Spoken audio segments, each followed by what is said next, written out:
Welcome to our channel. Today we how to authorize Webflow Ecommerce with Stripe for US customers. Complete guide step by step clearly.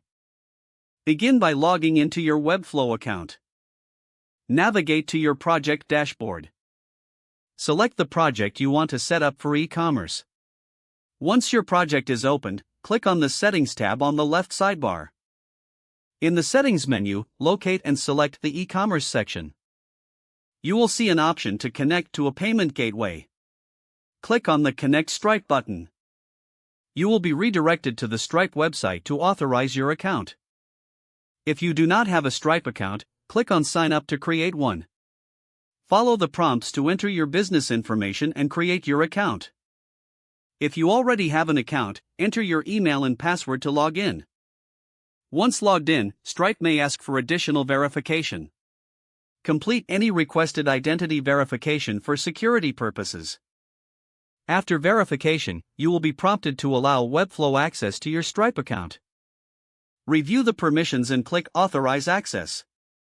Return to your Webflow dashboard after successfully connecting. Scroll down to configure your payment settings. Set up your currency preferences for US customers. Make sure to enable the option for accepting credit and debit cards. You may also choose to allow Apple Pay and Google Pay for easier checkout. Save your changes to the e-commerce settings. Next, go to the Product section in Webflow to add items. Create a new product or select an existing product. In the Product settings, ensure the pricing is correctly set in USD. Customize additional product options like inventory and shipping details as necessary. Once your products are set up, navigate to the checkout page in your project. Customize your checkout process to enhance user experience.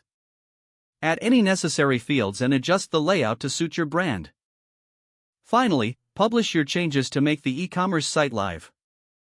Don't forget to like this video and subscribe to our channel for more step-by-step tech guides.